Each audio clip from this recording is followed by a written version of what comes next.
श्री शिवाय नमस्तुभ्यम। हम सबको पता है कि आज है 22 मई यानी कि बुधवार का बहुत ही विशेष सा दिन, क्योंकि ये बुधवार है वैशाख की चतुर्दशी तिथि पे। और आज रात में अगर आपने एक चतुर्दशी दीपक अपने घर पे चुपचाप लगा दिया ना, तो आपकी 7 पीढ़ियां हमेशा खुश रहेंगी। कभी भी लाइफ में उन्हें पीछे मुड़ के देखने की जरूरत नहीं पड़ेगी। बहुत स्पेशल, बहुत प्यारा सा उपाय है। अब बात करते हैं कि वो दीपक हमें कहाँ पे लगाना है, कौन सी बत्ती का लगाना है और कहाँ पे लगाना है। इसकी बात हम लोग तब करेंगे जब आप सभी लोगों को देखना होगा वीडियो को पूरा, ठीक है ना। देखो, समझने की कोशिश करते हैं। स्क्रीन पे आप सभी को मिट्टी का दिया दिख रहा है, तो आपको भी कोई एक ही दीपक लेना है मिट्टी का, ठीक है ना। मैंने बोला था चतुर्दशी दीपक, तो आपको इसके अंदर क्या डालना होगा, चौमुखी दिया जलाना होगा, जिसके अंदर ऐसे बड़ी बड़ी 2 बत्तियां रख दो, ठीक है ना। लगा दिया आपने दीपक को। अब इसके अंदर आपको डालना होगा घी, ठीक है ना। इसके अंदर ना तो आपको सरसों का तेल डालना है, ना तो आपको तिल का तेल, इसके अंदर आपको घी डालना है। बात करते हैं इस दीपक को जलाएंगे कहां पे। देखो क्या करना है, इस दीपक को उठाना और साथ ही साथ कुछ दाने, 1 से 2 या फिर 2-4 दाने आपको हरे मूंग के भी लेने हैं, ठीक है ना। बुधवार के दिन हरे मूंग का उपाय जरूर करना चाहिए।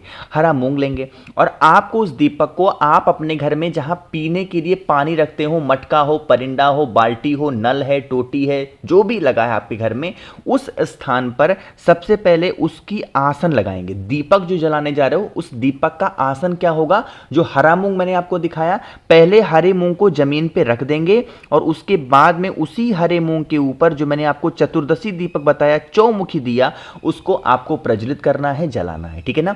जब वह दीपक आप जला दें, ठीक है ना, जलाने के बाद में 2 से 3 हरे मूंग के दाने इसी जलते हुए दीपक में आपको परिवार का नाम और गोत्र बोल करके समर्पित करना है, डाल देना, ठीक है ना। फिर आप दीपक वहां से जला करके और हट जाओ। पूरी रात ऐसे का ऐसा दीपक पड़ा रहने दो। ऐसा नहीं कि पूरी रात दीपक जलाना है, नहीं, बस एक बार दीपक जला दो, जितनी देर जल पाए जले, फिर वो अपने आप बुझ जाएगा। फिर आप अगले दिन गुरुवार के दिन जब सुबह सो करके उठना, तो फिर इस दीपक को उठाना और इस हरे मूंग को जो उस दीपक के नीचे आसन लगा था उसे उठाएंगे और आपको उसे लेकर के चले जाना है किसी भी वट वृक्ष के नीचे या फिर किसी भी पीपल वृक्ष के नीचे, और पितृ देवता अर्यमा का नाम लेके, किसका, पितृ देवता अर्यमा का नाम लेकर के उसी मूंग के दानों को वहां पे छोड़ करके चले आना। यकीन मानिए, जो भी कारण से आपकी फैमिली में उदासी छाई रहती है, परिवार आपका उदास रहता है, हमेशा परेशान रहता है, वो समस्याएं आपके घर से दूर चली जाएंगी, ठीक है ना। भूलिएगा नहीं कोई लोग, सभी को इस उपाय को जरूर से जरूर करना है ना। चलो भाई, पहले उपाय की तो हमने बात कर ली है, आगे बढ़ लेते हैं इस वीडियो के अपने दूसरे उपाय की तरफ, जो कि बुधवार के दिन मैं आपको हमेशा हर बार याद दिलाता हूं। बहुत स्पेशल सा और बहुत प्यारा उपाय, ठीक है ना। देखो क्या करना है आज ना, आज आप मार्केट जाना, तो कोई ज़रूरी नहीं है कि आपको रंग बिरंगी लेनी है, नहीं, आपको हरी चूड़ियाँ खरीद के लेके आनी है। आप पे घर में पहले से हो तो बहुत अच्छी बात है, नहीं है हरी चूड़ियाँ तो आप मार्केट से खरीद के लेके आओ। 20 से 25 रुपए में सादी चूड़ियाँ आपको मिल जाएंगी। चाहो तो आप एडवांस ले सकते हो चूड़ियाँ की, रंग बिरंगी मतलब डिज़ाइनर हो, लेकिन आप चाहो तो सादा भी ले सकते हो, ठीक है ना। उस चूड़ियों को लेना और उसी चूड़ियों को लेके जाएंगे किसी भी भोलेनाथ के मंदिर में या फिर किसी भी मंदिर में चले जाना जहां पे ब्राह्मण देवता होते हो। कुछ दक्षिणा, 5 रुपए, 10 रुपए, 20 रुपए, 50, 100, 1000, लाख, जितने भी आपकी क्षमता है उतना दक्षिणा लेकर के अगर उस हरी चूड़ियों का दान किसी भी ब्राह्मण देवता को अगर आप कर देते हैं, तो आपकी बरसों पुरानी जो भी मनोकामनाएं होंगी, जिस कारण से अधूरी रह जाती होंगी, वो कामना आपकी पूरी जरूर हो जाएगी। इससे स्पेशल, इससे प्यारा उपाय आपको अपनी विशेष को पूरी करने के लिए, आपको अपनी कामना पूरी करने के लिए शायद ही कोई मिलेगा। तो आप सभी लोगों को इस उपाय को जरूर करना होगा, ठीक है ना। करिएगा जरूर। एक ऑप्शन और होता है कि बुधवार के दिन आपके घर के आसपास में अगर कोई किन्नर रहती हो, ठीक है ना, अगर मान लीजिए कि पंडित जी भी आपको नहीं मिलते हैं, तो कोई किन्नर आपके घर के आसपास रहती हैं, तो उन्हें भी ले जा करके अगर आप हरी चूड़ियां दे देते हैं तो उनका तो आशीर्वाद बहुत ज़्यादा लगता है, ठीक है ना। कोशिश ज़रूर करिएगा। तो यहाँ पे 2 उपाय की बात कर ली है। अब बात करते हैं इस तीसरे उपाय की। जो मैंने पहला उपाय बताया वो करो ना करो कोई दिक्कत नहीं है, दूसरा मैंने बताया वो करो ना करो कोई दिक्कत नहीं है, बट ये जो आज तीसरा उपाय बताने जा रहा हूं ना, ये आपको गुरुजी ने हर बार अपनी कथा में याद दिलाया है, वही मैं आपको याद दिला रहा हूं। यह उपाय का नाम है 9:15 वाला उपाय, ठीक है ना। समझने की पहले कोशिश करेंगे। लोग अभी भी बहुत सारी गलतियां कर रहे हैं, उससे पहले एक छोटा सा काम कर दो, वीडियो को जल्दी से करेंगे लाइक। मेरे जितने भी भाई बहन आवाज़ पहली बार सुन रहे हैं, जल्दी से चैनल को सब्सक्राइब करिएगा, ठीक है ना। देखो भाई, समझने की कोशिश करते हैं।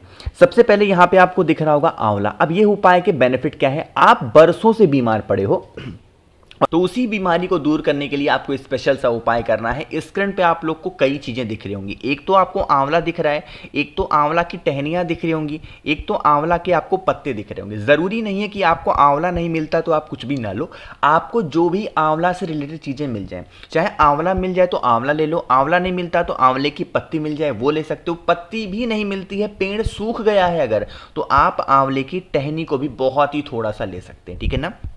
लेने के बाद में इन सभी चीज़ों को तांबे के लोटे में डाल देना जल, और उसी के अंदर आंवले से संबंधित जो भी चीज़ें आपने ली है उसको डाल देंगे। डालने के बाद में जो इंसान आप पे घर में बीमार पड़ा है, बरसों से उसकी बीमारी ठीक नहीं हो पा रही, आप उसके लिए हमेशा परेशान हो, बहुत दिनों से परेशान है, उस इंसान का नाम और गोत्र बोल करके महादेव के शिवलिंग के ऊपर रात में 9:15 पर, है ना। अब आप ये कहोगे भैया क्या ये उपाय हम घर पे नहीं कर सकते, तो इसका जवाब है यह उपाय मंदिर में करना भी नहीं है, यह उपाय आपको अपने घर पे करना, ठीक है ना। कब करना है? रात में 9:15 पे आपको जाना है और वो आंवले वाला जल उस इंसान का नाम और गोत्र बोल करके वहां पे कुंदकेश्वर महादेव के नाम से समर्पित करना। आंवले का जल जब गिरेगा तो जलाधारी से नीचे गिरेगा, इस जल को रोकना नहीं है, वैसे का वैसा नीचे गिर जाने देना है और लगातार 3 दिनों तक इस उपाय को करना है। जैसे आज कर लेना, कल करना और परसों करना, 3 दिनों तक लगातार अगर आप इस उपाय को कर लेते हैं तो आपको खुद फर्क नजर आएगा कि उस इंसान पहले कैसा था और बाद में कैसा हो गया है। जो मान लीजिए आपने आंवला डाला था तो कहोगे भैया अगले दिन उस आंवले का हम क्या करेंगे, तो उस आंवले को उठाना किसी पेड़ के नीचे डाल देना, उस आंवले का सेवन कोई भी नहीं करेगा। इस चीज का बड़ा ही विशेष ध्यान रखिएगा, ठीक है ना। चलो भाई, तो मैंने आप बात सभी लोगों को 3 उपाय की बात की है जो कि एक स्पेशल सा उपाय था 9:15 वाला। आगे बढ़ते हैं इस वीडियो के सबसे आखिरी और बहुत ही ज़्यादा आसान से उपाय की, जो कि हम सभी लोगों को करना होगा आज के दिन, और ये है आपकी बरसों पुरानी जो भी मनोकामनाएं हैं, विशेष हैं, उन्हें पूरा करने के लिए। स्क्रीन पे आप लोग को दिख रहा होगा पीपल के बहुत सारे पत्ते, तो हमें भी लेने हैं पीपल के 5 पत्ते अपनी मनोकामना, अपने विशेष को पूरा करने के लिए, ठीक है ना। 5 पत्ते ले लिए। अब उन 5 पत्तों को आपके घर में जो बजरंग बली की फोटो, मूर्ति, प्रतिमा लगी हो, मेरी बात बहुत ध्यान से सुनेंगे। लोग गलतियां क्या करते हैं ना, मैं अक्सर इस उपाय को बताया हूं, लेकिन लोग गलतियां क्या करते हैं, लोग ऐसे रखते चले जाएंगे, मतलब एक के बाद एक रखेंगे, जो कि नियम क्या है कि आपको जो रखना है, 1 मिनट कलर चेंज कर लूं, आपको जो पीपल के पत्तों को रखना होगा वो एक के ऊपर एक रखना है। ऐसा नहीं आपको रखना कि एक के बगल में, एक के ऊपर एक आपको अपनी मनोकामना कहते हुए बालाजी का ध्यान करना है। किसका ध्यान करोगे? बालाजी का स्मरण करते हुए आपको वहां पे रखना है, और एक आपको सरसों के तेल का दिया गोल बत्ती का हनुमान जी के सामने लगा देना है। यह उपाय सिर्फ और सिर्फ बुधवार के दिन करते हैं और कभी नहीं कर सकते, ठीक है ना। इतनी बात समझ में आ गई है। पूरी रात बुधवार के दिन हनुमान जी के पास में उन पीपल के पत्तों को पड़ा रहने दो। अगले दिन जब आप सुबह सो करके उठें तो उन 5 पीपल के पत्तों को उठाएं, चाहे तो किसी पेड़ के नीचे रख सकते हैं या फिर कहीं पे लेके चले जाएं, रख देना। यकीन मानिए आपकी जो मनोकामनाएं होंगी, जो भी विशेष होंगी, महादेव पूरी जरूर कर देंगे, ठीक है ना। करिएगा जरूर। तो मैंने कोशिश किया आप सभी को अच्छा समझाने की, कुछ चीजें समझ में नहीं आई तो उसके लिए बिल्कुल आप परेशान ना हो, नीचे कॉमेंट सेक्शन में पूछिएगा, मैं पूरी कोशिश करूंगा रिप्लाई करने की। बाकी अगर आपको मुझसे फोन पे बातें करनी है, मैसेज पे बातें करनी है, तो आप हमें इंस्टाग्राम या फेसबुक पे फॉलो कर सकते हैं। उसके लिए आपको सर्च करना होगा द नेचुरल प्लैनेट 108, वहां पे हम लोग बहुत सारी बातें करेंगे। बाकी मेरे जितने भी भाई बहन आवाज पहली बार सुन रहे हैं, चैनल को सब्सक्राइब करिएगा और वीडियो को लाइक सभी को करना है। श्री शिवाय, नमस्कार।